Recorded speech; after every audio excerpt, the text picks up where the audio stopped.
This is the Coach Tom Anthony Show on your home for Pitt State football.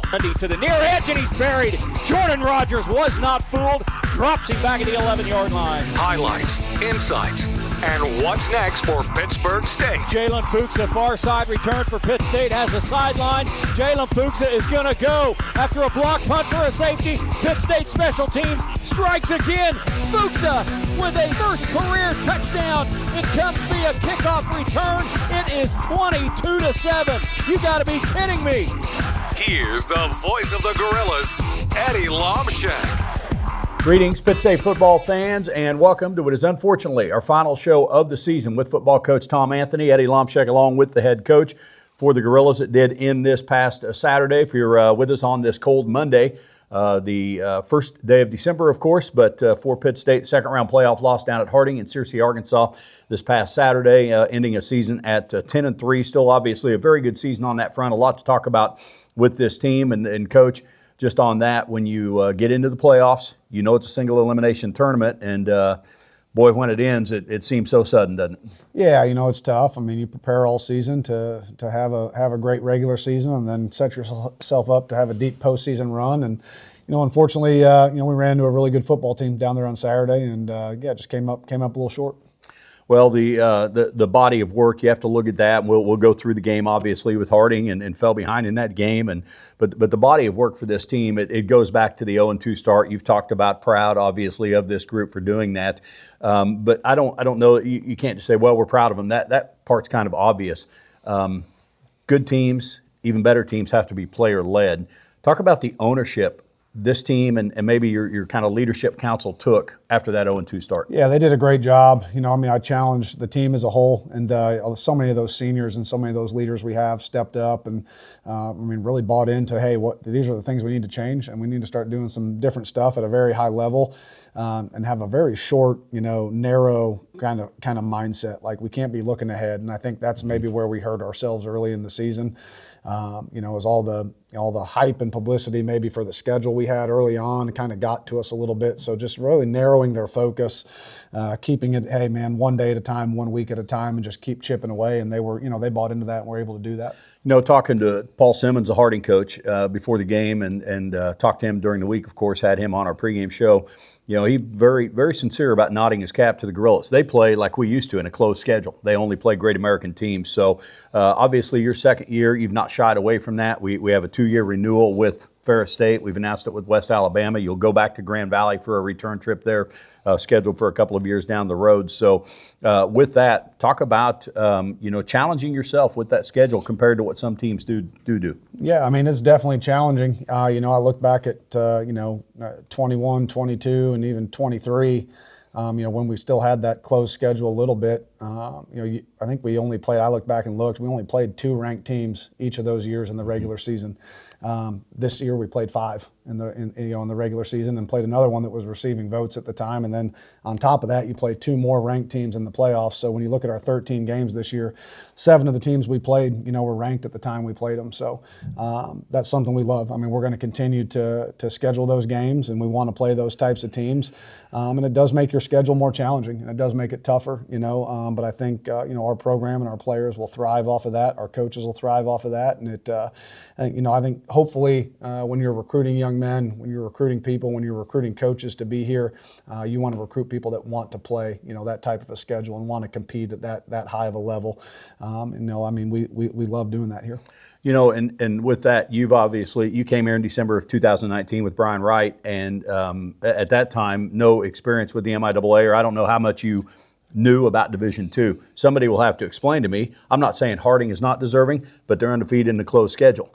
And we had that, and we were punished for that a couple of years. And again, I know Harding's done well in the playoffs, so I'm not saying they are not deserving. How much have you learned about it, the whole D2 formula with regionalization and all the criteria that go into that? Yeah, I think, just kind of after year 1 in 2024, I think I really realized the value of playing a strong schedule. Even if you have a bump in the road throughout the season, if you're playing a very, very strong schedule, it's going to benefit you when it comes to playoff time. We can sit here and talk about the playoff structure of Division II football all we want. It's the world we live in. I don't think it's changing anytime soon. But yeah, I mean, obviously, I think the top programs in the country, those top 10 to 15 teams usually that are always in that top to 10, 15 every year would love to see a different type of a playoff structure. But it is what it is. I mean, our region this year, when it was all said and done, I think we had 5 of the top 8 teams in the final whatever regular season poll were all in our region, which is, I mean, it is what it is, and that's what you got to play in. That's the world you got to live in. So for us as coaches, then we got to step back and evaluate. Okay, this is our path to get to where we want to go. Now, what do we have to do differently? How do we have to build a roster differently? Knowing that any path towards getting to a national title, which is the ultimate goal here, is at some point going to have to cross the tracks with Harding. So for us as a staff and for us as a program, then we have to start to say, okay, what do we have to do differently? As we look towards the future and the goals we want to attain. Yeah, it's interesting with all that stuff, and yeah, we could talk all day, and don't even get me started with the NCAA on Division II stuff and how it's treated and all that. But regardless, you do have to go with what you're put in, I guess, for lack of a better term, but you do have that flexibility of the schedule, and a couple of non-conference games. This game with Harding, you go down there, elements were not great. First game we've really had like that this year where the elements were going to play a role. I know you're not going to use that as an excuse, but talk about preparing for that, trying to prepare your guys for that in the week, other than you go out during the week and turn on a garden hose or something, right? Talk about trying to prepare to play in elements when you really have not all year. Yeah, I mean, you have to talk about it. You have to address it each day. And then, like you said, you have to try your best to put them in those elements, right? I mean, we didn't have any rain up here all week. So, one thing we did at practice is we had coaches that were walked around all practice with water bottles. And before every snap, you're squirting down the football. So Drew has to snap a wet ball back to JB, and he has to handle it and throw it, and wideouts have to catch it.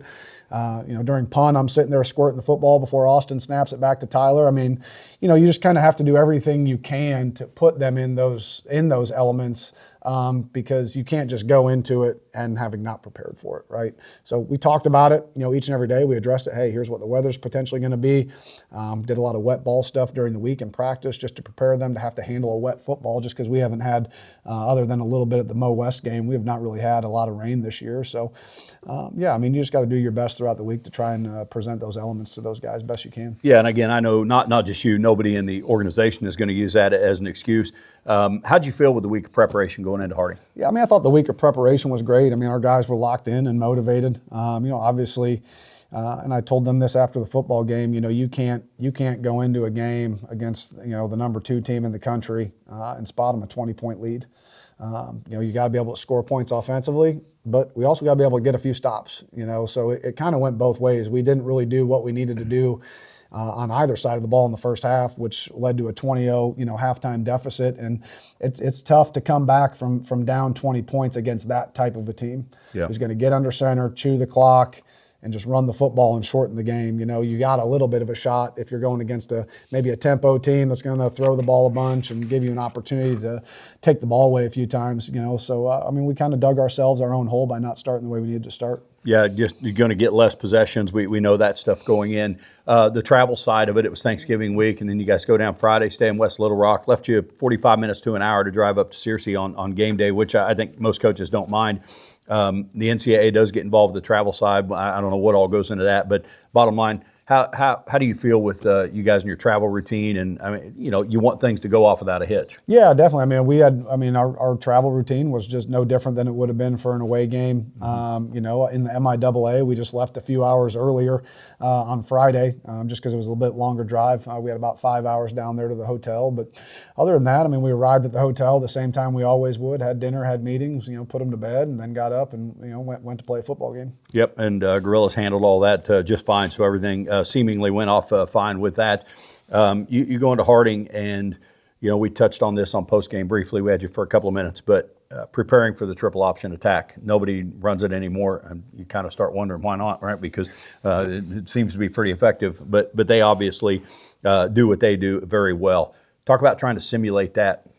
Give yourself your starters, especially, that look during the week. Yeah, you have to find a good balance. How physical do you want to get in practice? Early in the week, with it being game 13 of the season and guys being banged up, as banged up as they are.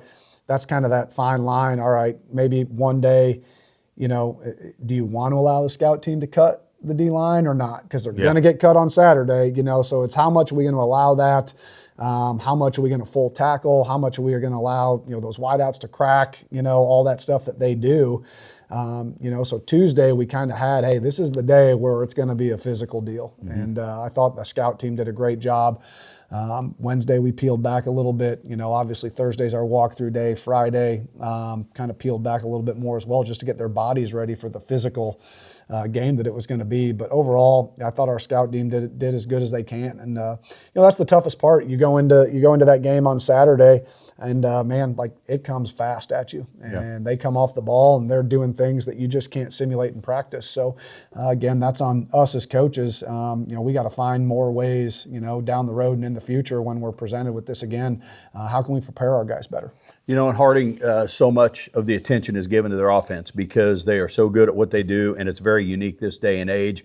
And yet their defense, I know they had lost some guys from last year. They had that linebacker, that undersized linebacker who's a career tackler for them, I think. But talk about the play of their defensive front and what you saw from that. And maybe, I know you guys weren't overlooking them by any stretch, but do you feel like their defense probably doesn't get talked about enough because of the unique style of offense? Yeah, I think a lot of people talk about them just because of what they do offensively. But I think they're the number one scoring defense in the country right now still. And I think our guys, scoring 21 on Saturday was probably the second most they had scored on them all season. So their defense is really good. And I think for us in the first half, I think it was more self-inflicted stuff that ended up hurting us. A couple times we got behind the sticks on first down, which really, really hurt us. You cannot get behind the sticks due to penalties, whatever it is. We cannot get sacks. We can't get behind the sticks against a really, really good defense, especially in those elements, right? Because now if you're sitting in first and long or second and long, it's a little bit harder to throw the football when you need to throw the football.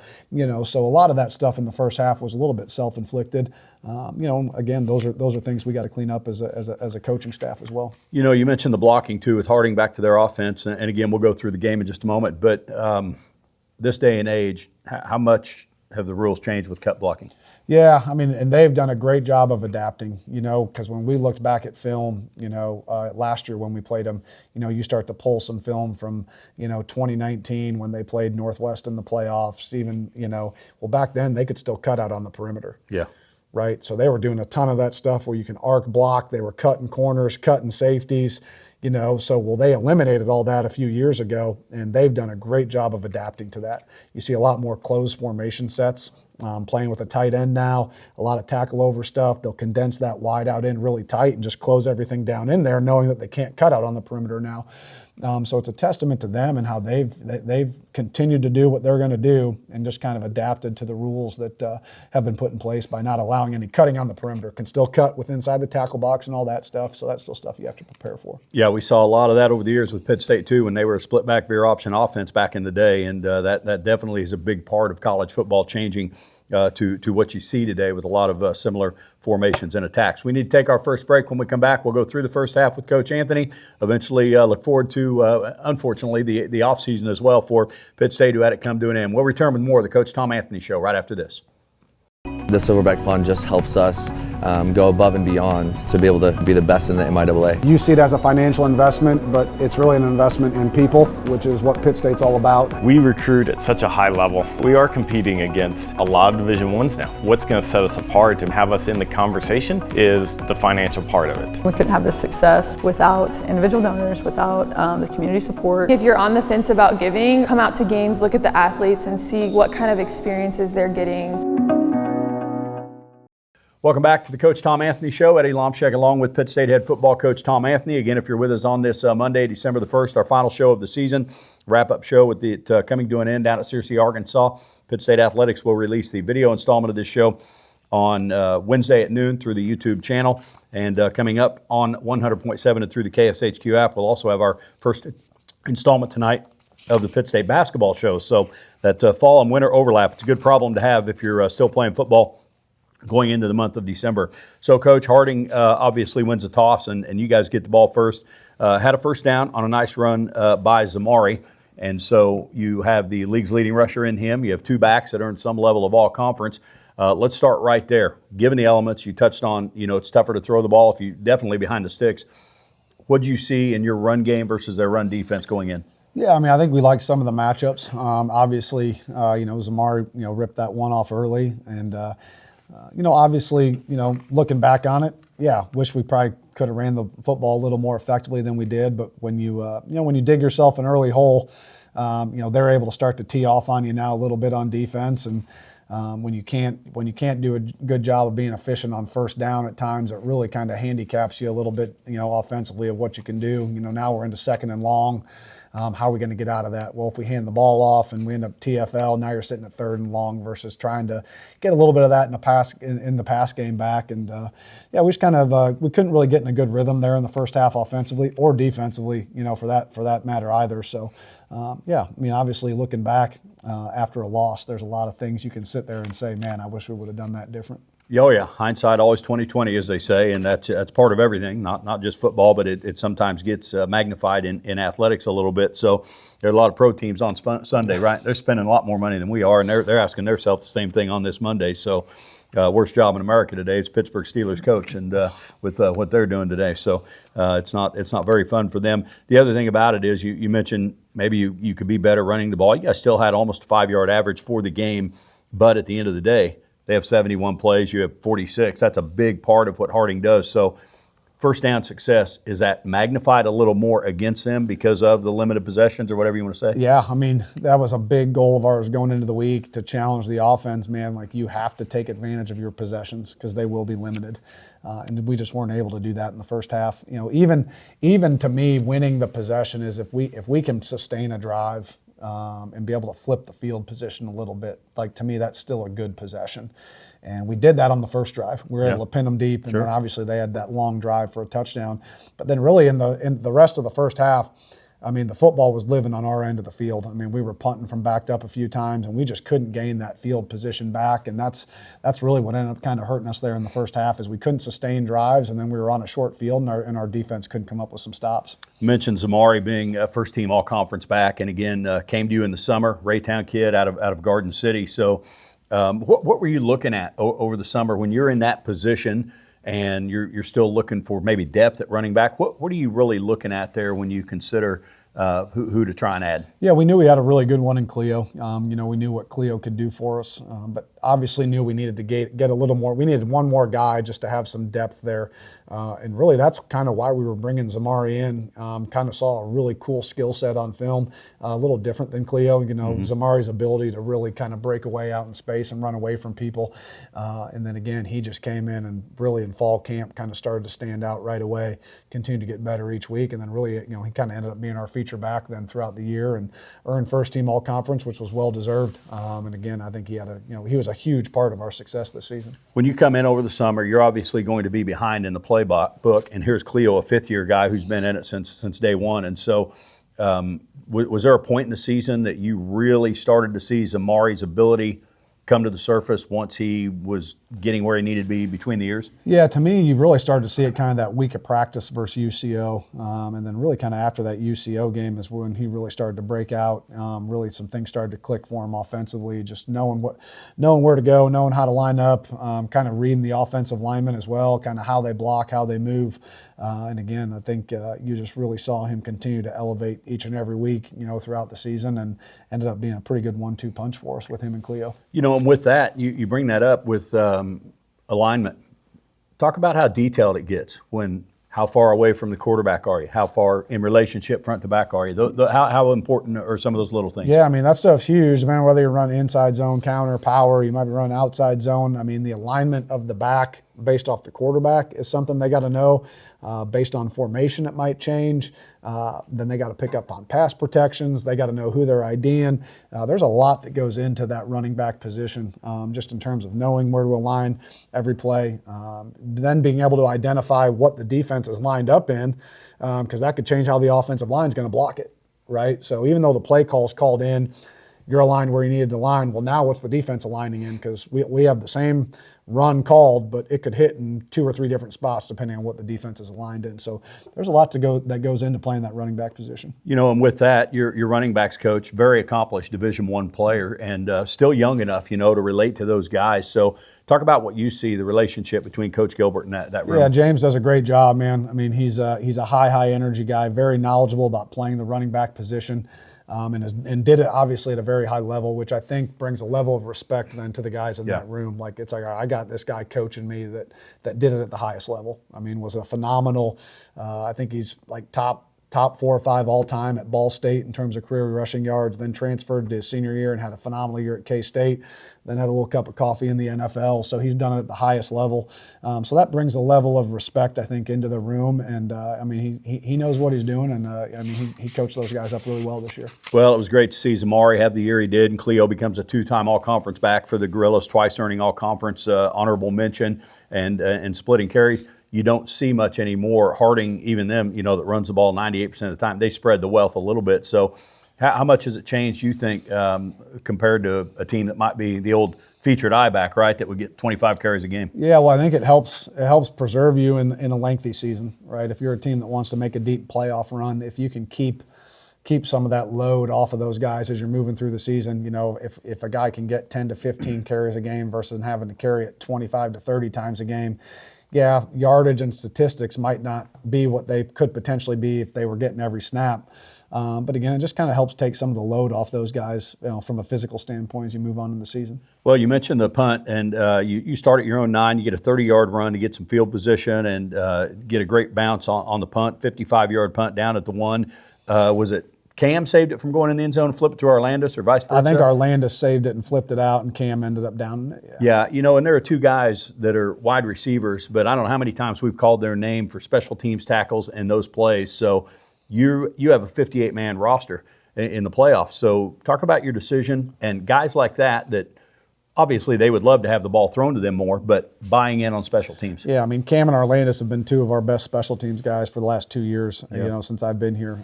Do a phenomenal job on our kickoff coverage unit, punt coverage unit. Both of them are on our return units in some capacity. So again, they're a huge part of our success in terms of our, I think we had one of the better kickoff coverage units and one of the better punt coverage units in the country this year, and those two were a huge part of that. So obviously when you trim the roster to 58, there's a lot of guys that have to step up their role in special teams that maybe weren't contributing quite as much throughout the regular season, but those two were staples for us, for the last couple of years. So Harding begins at their own 1, and man, just a vintage Harding drive, 17 plays, 99 yards, 9.5 minutes off the clock. You look up, you've had the ball one time, and there's 3 minutes to go in the third quarter, so that can be the effect of that. You get the ball back at the 35. I think their kickoff went out of bounds then, and you had a couple of first downs, would have to punt it away. But talk about the mindset of offensive play calling. When you play Harding and you haven't had the football for 9.5 minutes, it's easy to get impatient. But at that point, it's only a one-score game. So talk about the discussions going in regarding that, not getting impatient just because they held the ball for 9 minutes. Yeah, I mean, I think the biggest thing is it wasn't, to me, this game, wasn't going to be about how many yards can we accumulate. It's about being able to take advantage of your possessions and being able to match them, from a scoring standpoint, because again, that's a team that if you dig yourself a hole early, it's damn near impossible to come back out of it. So, we just weren't able to take advantage of some of those possessions in the first half offensively. And again, we weren't able to, take advantage of some stuff defensively either. In order to beat a team like Harding, you've got to be able to get a stop or 2 or a takeaway early, and you've got to be able to put some points on the board early. And we weren't able to do really either one of those 2 things, which is ultimately, I think, would end up kind of costing us the game. Yeah, all good teams are hard to come from behind on, Harding especially, because when you talk about the experience and what they do, 3 senior O-linemen, a quarterback with 50-some career starts, and they just take care of the ball for the most part, even though the Gorillas had some takeaways eventually. It is tough to come from behind, because this is where the game changed to me. The first half you're talking about, you guys get a couple first downs, you punt it. They're pinned at their 12. You get the ball back, but then you have back-to-back 3-and-out sandwiched around a Harding touchdown. So once it becomes 2 and 3 possessions, talk about that effect maybe on your team mentally a little bit. Yeah, I mean, it has a little bit of an effect, but obviously that's something we addressed at halftime. When we went in the locker room, Yeah, I mean, those 3 and outs are a tough pill to swallow, especially when you know you need to put some points on the board. Just got behind the sticks on a couple of those things. I know I think we had a holding call on one of them. You know, JB had a little 12-yard scramble that got us a first down, got called back for holding. So a couple of those things were more self-inflicted wounds than just what we were doing offensively a little bit there. But yeah, I mean, you know, I don't think it had a super effect on our team. I mean, we went in at halftime. We addressed a couple things, and I know we'll get to it here in a little bit. But man, I'm just so proud of our guys the way they came out and battled in the second half. Yeah, Gorillas made it interesting enough. The big play by Harding, they began at their own 37 after your first 3 and out, and they had a modest gain. Then they get wide, 59-yard run by Jay, very accomplished senior back for them. You're talking about, you know, however many thousand career yards and 70 career touchdowns. What'd you see on that play? Went to your sideline. Yeah, we just misfit it. We had 2 guys that you know, they kind of crack, and we replaced and had 2 guys fit outside of it, and it cut back inside. And unfortunately, with that offense, I mean, you got to fit perfect every play. And if you don't fit perfect every play, they will find a way to expose you. You know, and we got the ball out on the perimeter, and we misfit it, and it cut back, and you know, we weren't able to get it down and get it tackled. So. That's another huge part of where that offense can expose you a little bit. Yeah. You know, I mean, you prepare for it all week. The speed of it inside, the speed of it on the perimeter is tough. You know, tough to replicate. And you know, you just got to go out and you know, you got to be able to fit the runs perfectly, and you got to be able to tackle at a high level. And there was a few that we didn't fit well. And then obviously we had a couple missed tackles there that led to some big runs too. Yeah, the fullback is just a hammer, 6'1", 225, and he gets to the line in such a hurry. But those slots are all 5'9", 190. You talked about this, not just physical getting off the ball, but at 5'9", 190, how they're quick-footed, but how physical they run, and you couple that. Talk about dealing with their perimeter blocking.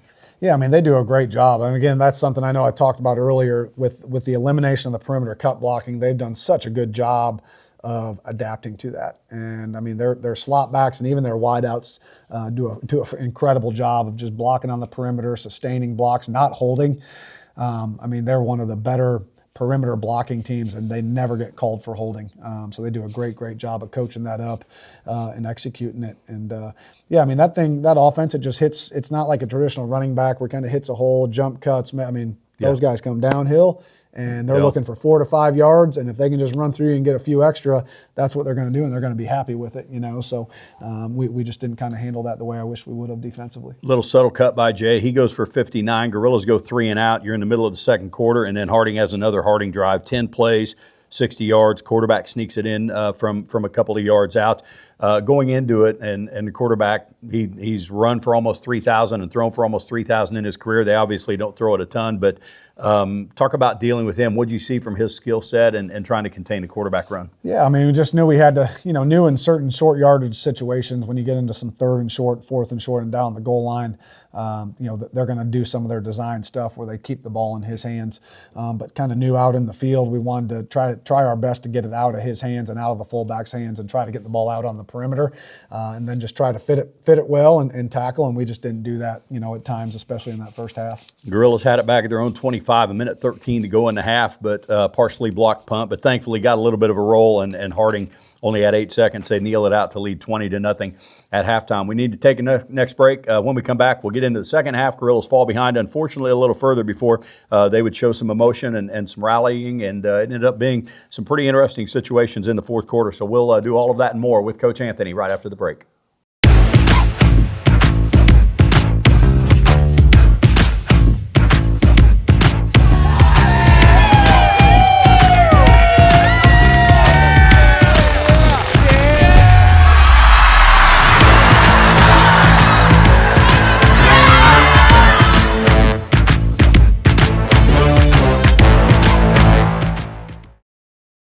Welcome back to the Coach Tom Anthony Show. Eddie Lomshek with Pitt State head coach Tom Anthony. On this Monday, we put the show together following the Pitt State season, a second-round loss down at Harding in Searcy, Arkansas. And so the Gorillas have it come to an end at 10-3, still a very good year, and we'll talk about some of that stuff as well with the conference title, 4 straight playoff appearance, and the overall direction of the program. Coach, 20-0, we mentioned that at halftime. Harding's getting the ball out.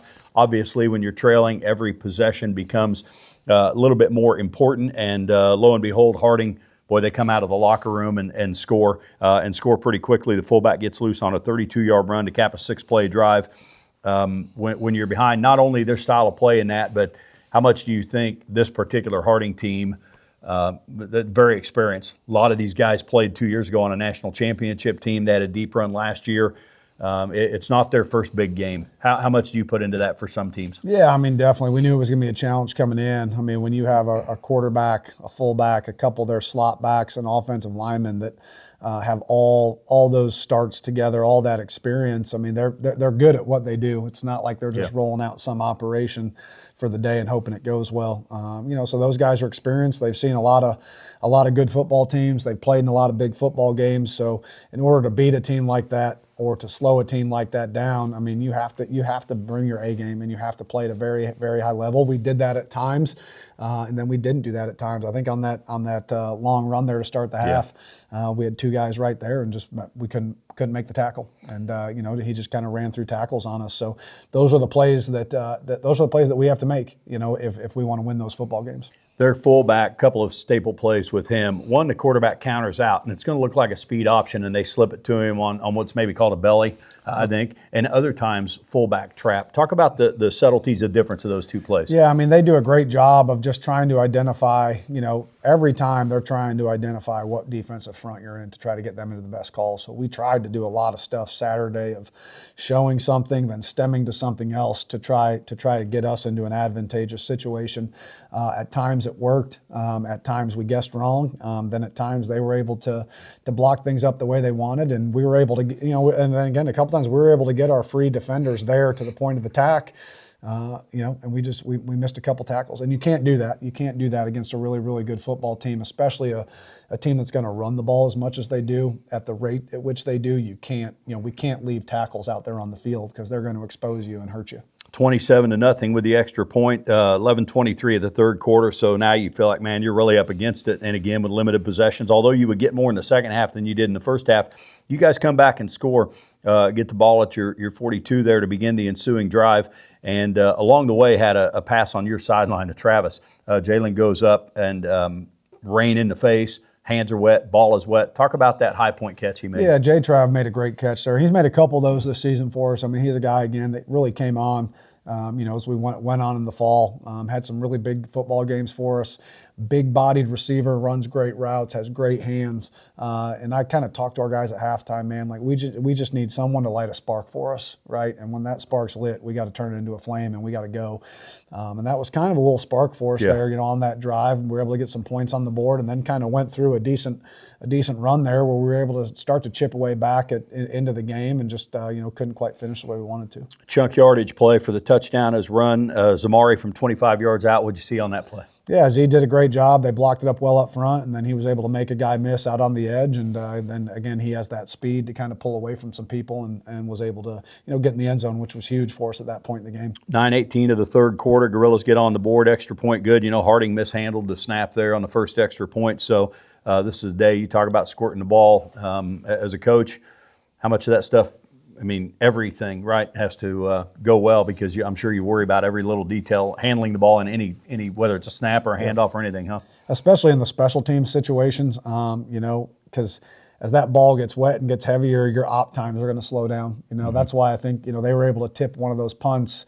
The snap kind of pulled Tyler off of his kick point.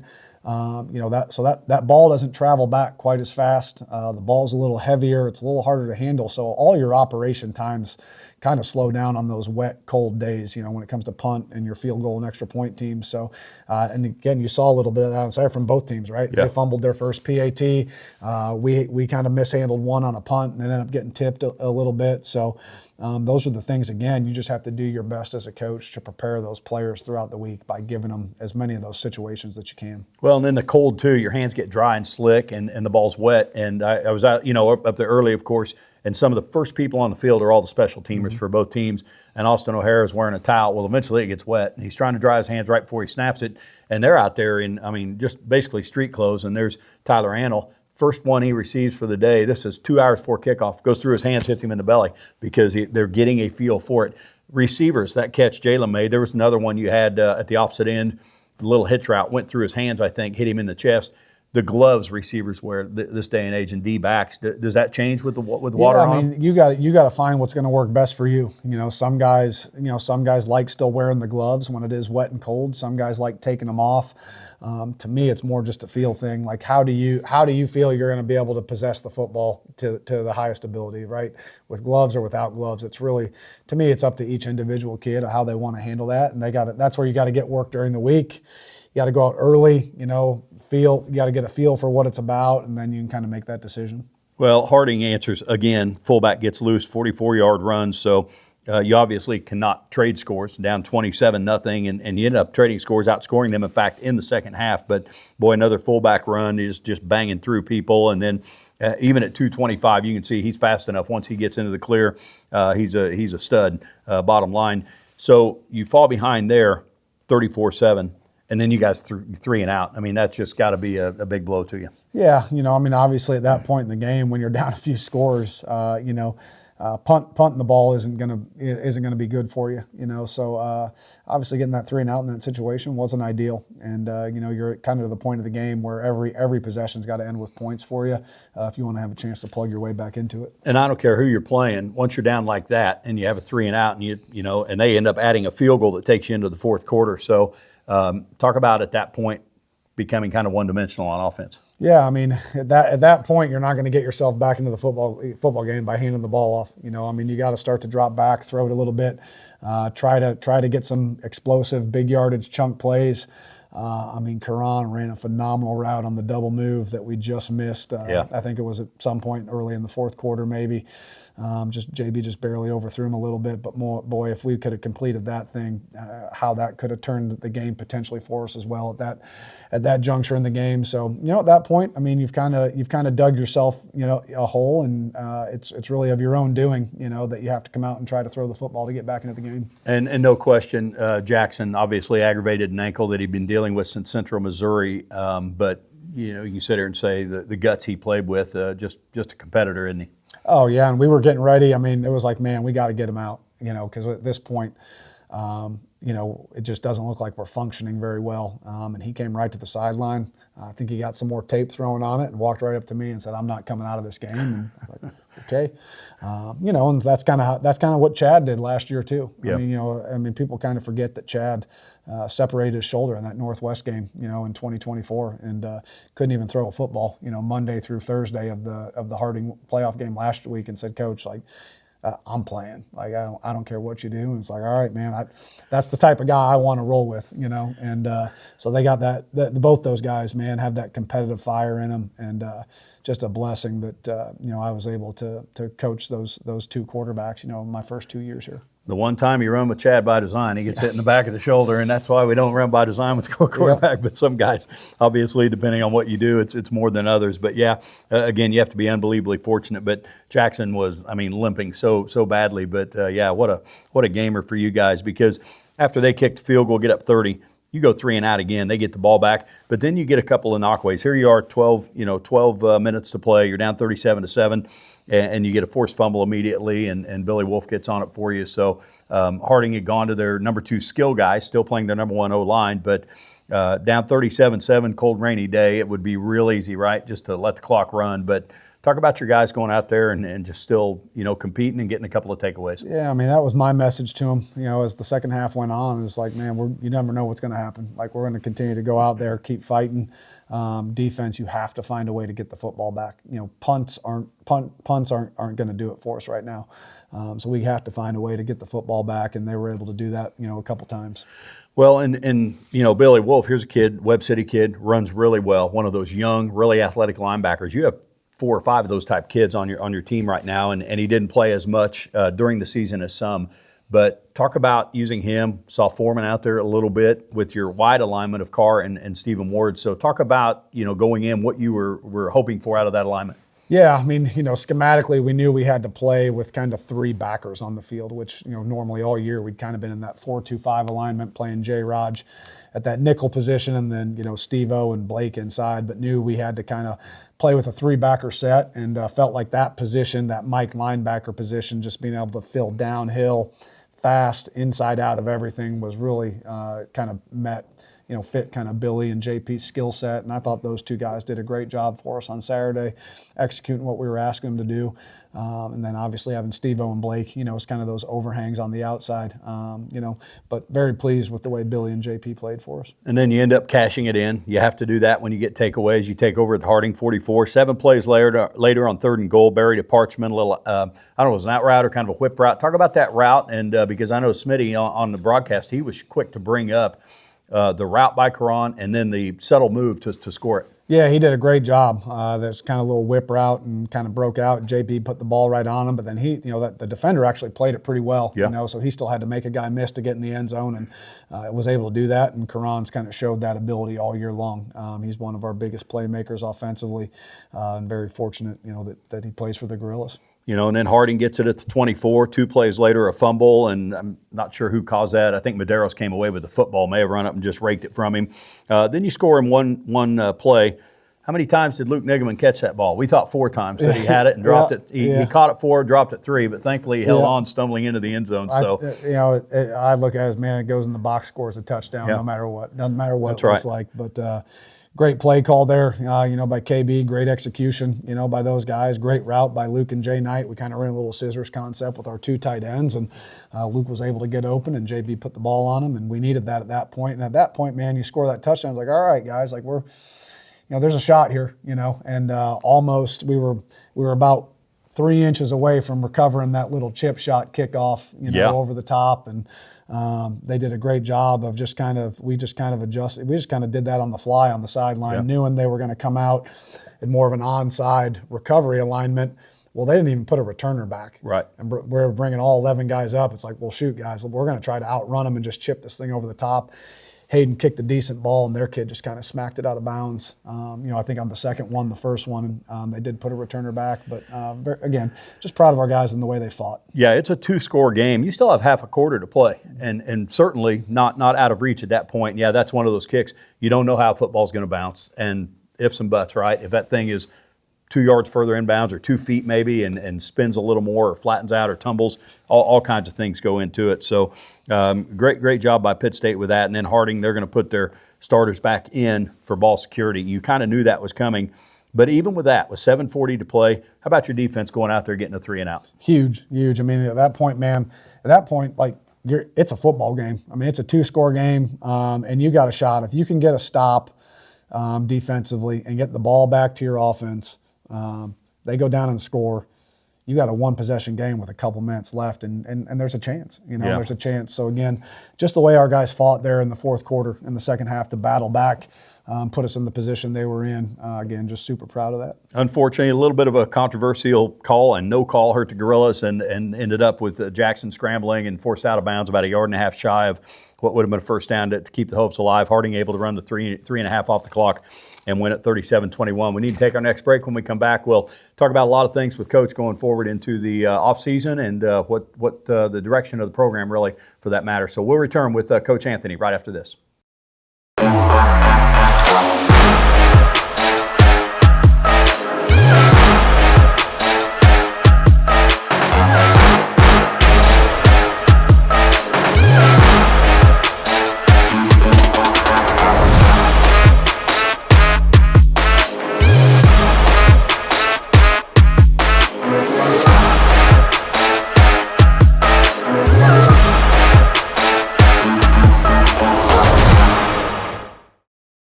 Eddie Lomshek back with Pitt State head football coach Tom Anthony on our season wrap-up show. So, Coach, you look back and Harding ball game, obviously, we need to talk about some numbers. We talked about Zamari a little bit earlier.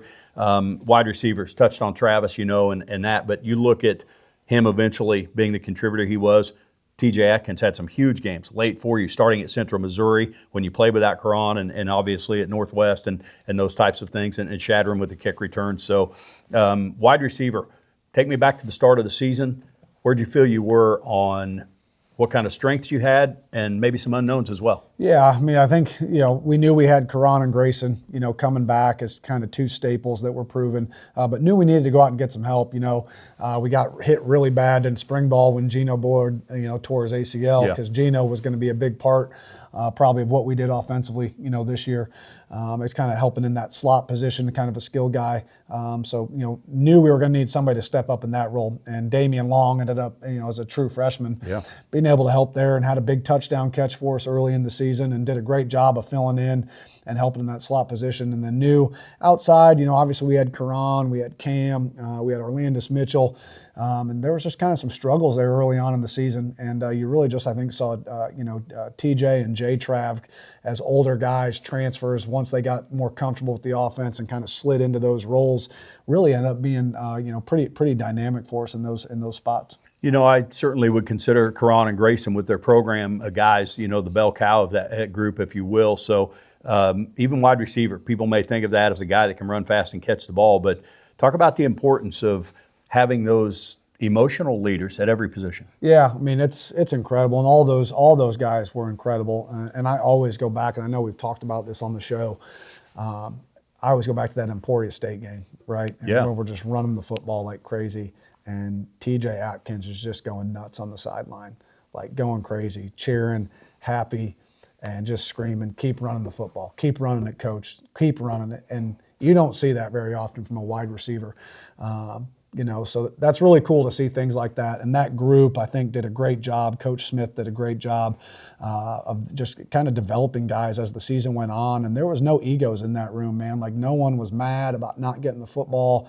Always excited when guys had success. Always did a great job of blocking in the run game on the perimeter. So very pleased with that room this year. 395 rush at Emporia. I don't know why you don't just do that every game, right? And so that'd be make things easier for everybody. But tight end. People think of Luke Nigaman being a local kid, and he had 7 rushing touchdowns last year as a redshirt freshman in your jumbo set. But when you talk about lining up at tight end, you were dealing with a lot of inexperience this year, being every down players, never mind Landon Bluebaugh, former offensive lineman, coming back literally after the start of the school year. What did you see at the end of the day, end of the season? What do you see from that group? Yeah, there's a lot of unknowns coming into it, just obviously losing Will Huggins, DB graduates, Mario Kirby graduates. And then, unfortunately, Luke missed spring ball, because he had the surgery after the playoff game last year. So Luke didn't even get a spring ball. So knew we had Luke and Jay Knight that were going to be there. And, those guys did a great job. Jay Knight all spring, and then both those guys through the summer. And I think as the season went on, you saw Luke get more and more comfortable with playing that tight end position. Because, again, it was kind of new to him. But, man, like that, he brings a dynamic to this offense, being able to put the ball in his hands, as a quarterback, whether it's in the jumbo package or maybe early on in a football game if we need to. Then his ability to kind of run away from people, catch the football. He kind of has this very special skill set that for us moving forward offensively, that's something we need to take advantage of that and be able to use that. And then Jay Knight, obviously does a great job for us, everything we ask him to do. And Bluebaugh coming back in fall camp was actually a kind of a huge boost for us as just an extra blocking tight end.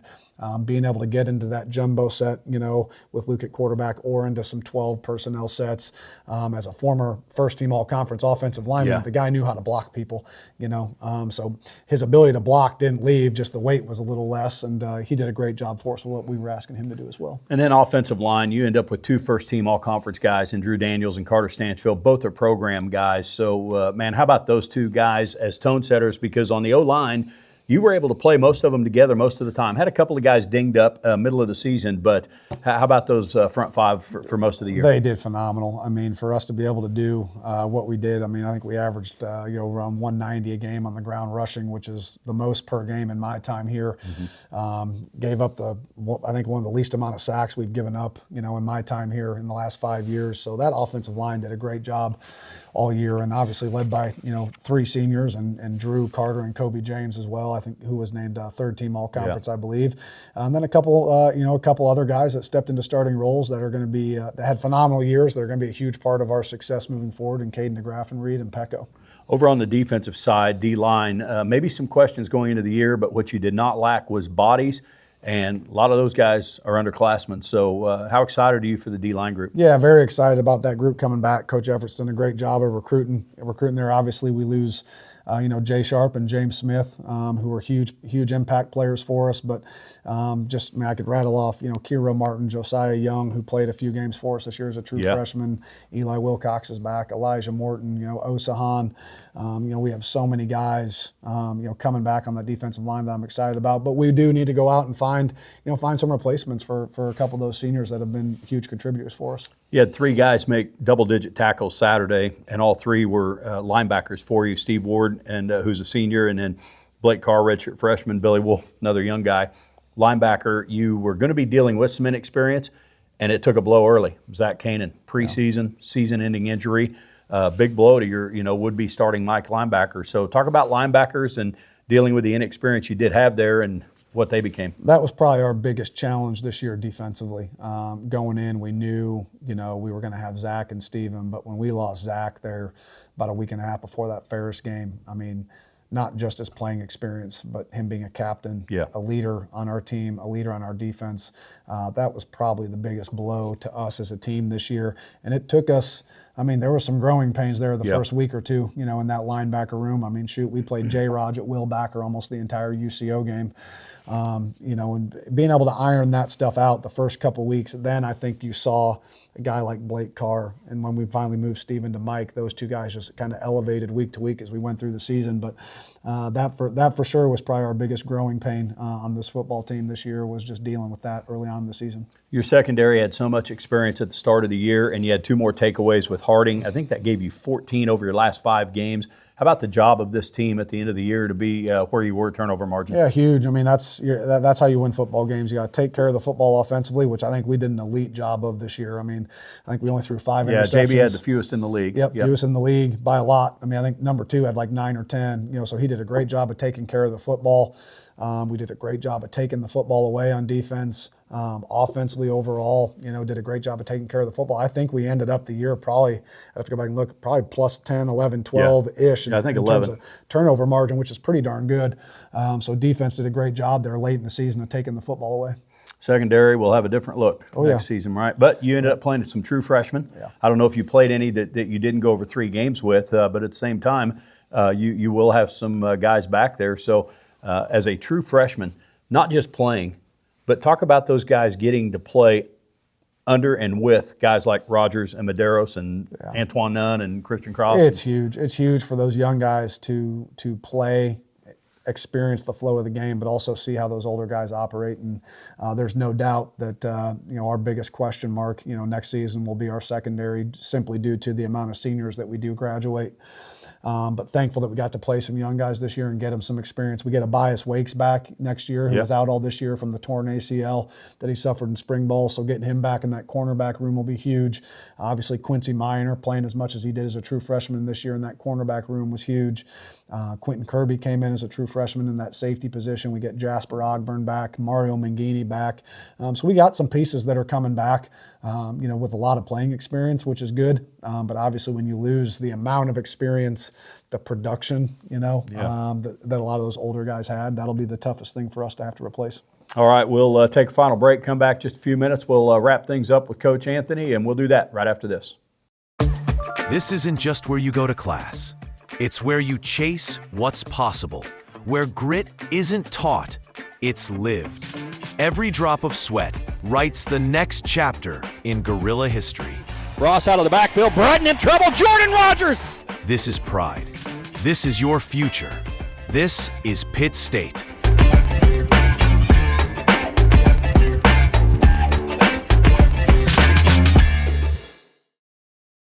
Welcome back to our final segment of the final Coach Tom Anthony show here on this Monday. Pitt State having it come to an end at Harding, 37-21 this past weekend, second round of the national playoffs. And before we go any further, I have to thank you for everything, you and your staff, your players, access to the team, cooperation with us, and just can't ask for more. My job's always easier when we're informed, myself, Mike Snow, everybody at our station on our end of it, and that's never an issue with Pittsburgh State. We have a great working relationship, and you guys are second to none when it comes to that, and so that is so appreciated.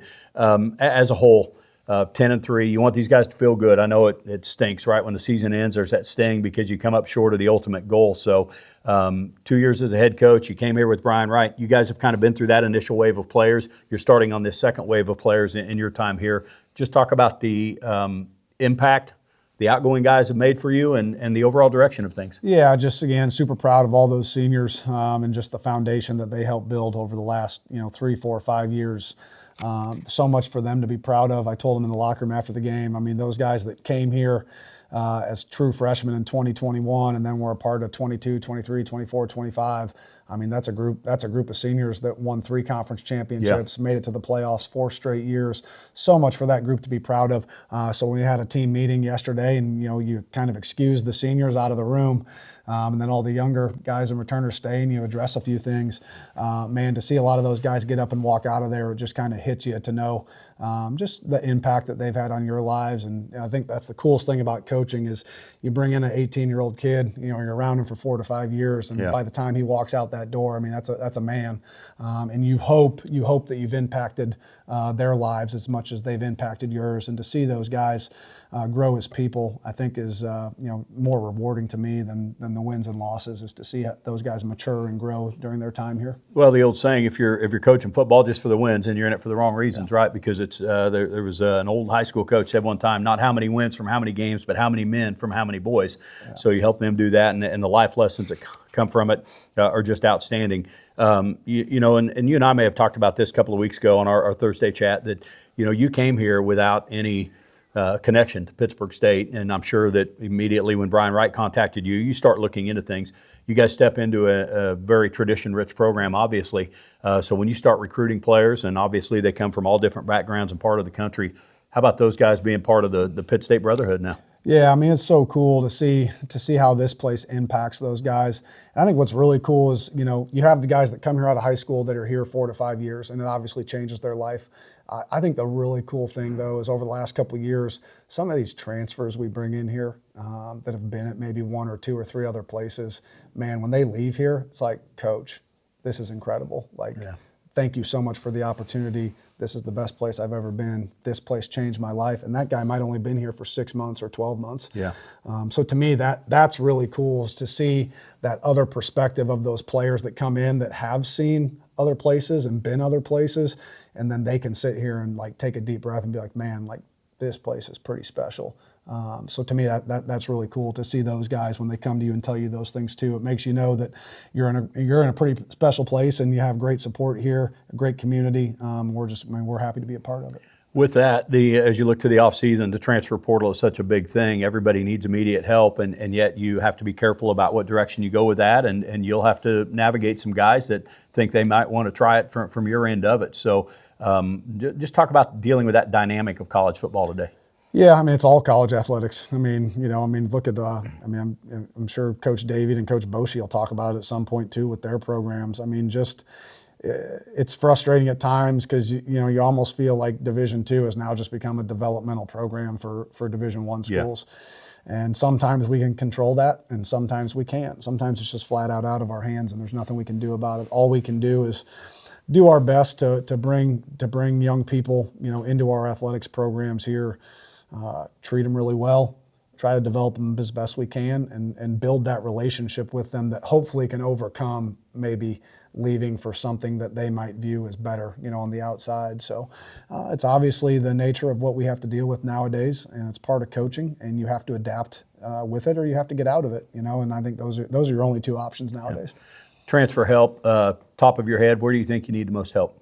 Yeah, I think, we obviously got to, we're going to need to build some depth on the offensive line. Mm-hmm. Obviously losing, 3 seniors. And that's something that we even did last year, brought in a couple transfers that are going to have to be a big part of what we do this upcoming year. Obviously in the secondary is going to be a huge, huge part of where we look in the transfer portal, losing 3 senior safeties, losing 3 senior cornerbacks, 6 seniors that were all at some form over the last couple of years, all conference type kids. We're going to need to go out and find some older help there. And, obviously then you're just kind of looking, we don't want to be a program where we bring in 30 transfers every year. And we want to sprinkle some in, but still be a developmental program where we bring in really good high school kids. So, obviously you got to keep your eyes peeled for stuff that's out there.